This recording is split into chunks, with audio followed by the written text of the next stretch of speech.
HRM 533 Human Resource Management, prepared by Hashizita Abdullah. How to handle employees working from home due to Movement Control Order, MCO. COVID-19 is a novel coronavirus causing severe acute respiratory syndrome to those infected. It was first detected by mid-December 2019 in Wuhan, Hubei, China, and was recognized as a pandemic by the World Health Organization on March 11, 2020. Positive cases were then first detected in Malaysia by January 25, 2020.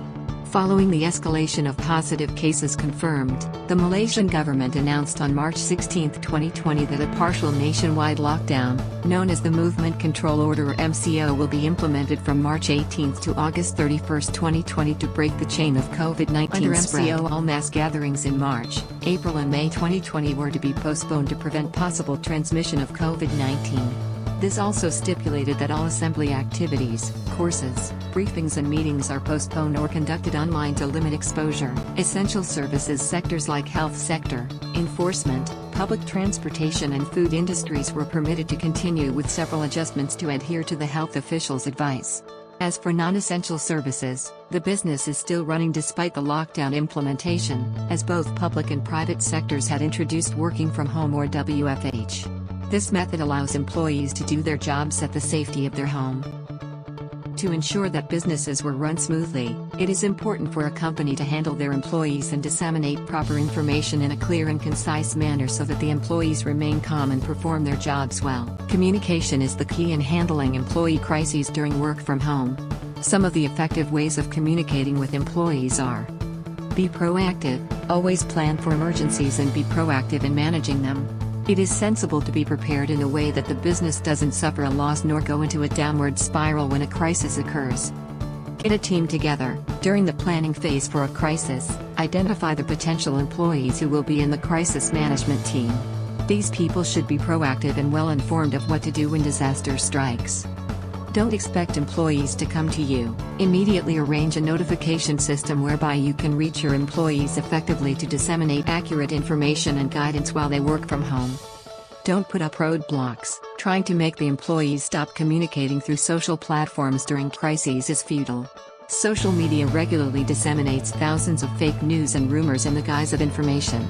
At such a time, an organization should help the employees working from home to not be misled by such by providing the correct information promptly.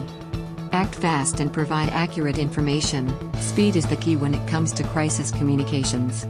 However, caution must be taken to ensure that information validity is not sacrificed in order to gain speed. Never go silent, never be silent and panic the employees. Instead, be responsive and give answers to the queries of the employees. If your organization is not fully prepared to respond to any emergency, the HR team should let staffers know about the situation and reassure them that the organization is gathering information on the future course of action. Test the plans. Test your crisis plans. The well-crafted communication plan may fail if the employees don't know how it works. Test the strategies or conduct drills at least once a year, to find out from employees how it works and how effective it is. You can then adjust the plan and make changes if required. Evaluate. Post-crisis assessments are also essential. Review how the internal communication plan was executed and determine its success and what needs to be improved. Employers and organizations should always keep messages consistent, even if different internal audiences require different information, depending on the nature of the crisis. Also, when disaster hits, don't wait for employees to reach the HR and organization for information. HR should immediately reach out to the people instead. For example, one can notify the employees about emergencies through a recorded message when they call a specific phone number in office.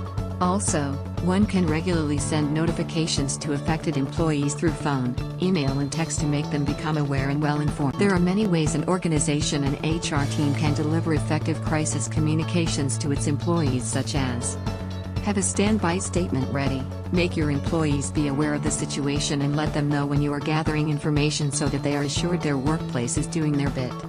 Update them about what you're doing. Keep the employees updated about the actions you are undertaking to tackle the situation and provide benefits for the employees. Connect the people. If any employee is affected by the crisis, keep the employees informed about the situation and the status of the affected worker. This will make them feel connected to that person. Don't stop talking once the crisis ends. Even after the crisis ends, it is essential to communicate with the employees regularly to keep them connected and aware of the actions and measures looking ahead. Communication strategies aside, with everyone holed up in their homes behind their screens, it can be difficult for an organization to maintain a culture or build synergies. When you don't see your colleagues or team members, impromptu work discussions and casual conversations along the hallways disappear. Managers would also find it difficult to guide those who need help, delegate work and manage time. With lower engagement and the lack of social and professional support, employees may not be as motivated and could potentially experience higher levels of stress.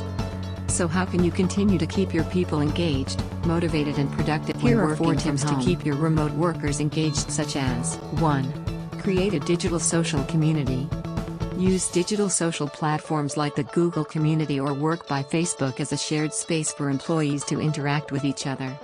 Platforms like these are great for insignificant internal announcements such as newly renovated pantries or for introducing new entries to a larger organization. It also creates a comfortable environment for newcomers to explore how people interact with one another and get to know their friends without having to meet them in person. Team leaders can also identify high-performing employees on this platform. 2. Have weekly virtual training. We tend to exercise less when working from home. From regular trips to the office, your daily commute consists of walking from your bed to your desk. It is important to stay fit and healthy even when working from home. Employers can organize weekly virtual training sessions and encourage everyone to participate.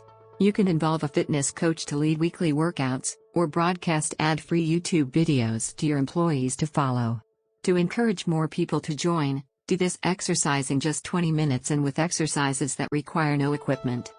Make sure your office workers can take advantage of this training. Set up a meeting room or lounge with telecommunications equipment for them to join their friends who do it from home. Encourage your employees to turn on their webcam while they work, as they will tend to work when they see each other. They can also take this opportunity to chat and share some updates of their lives with each other. 3. Have a friendly virtual competition. If you manage a large team, start fun activities for remote employees. Try to host games that can be played remotely so your team can take a break from work. You can take on the role of a quiz and have your employees form teams through video conferencing, or play online Pictionary games from your own screen.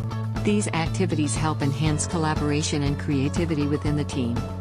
Try to keep them within 15 minutes so they don't lose the momentum of their work, and make sure you have a reward to incentivize your team.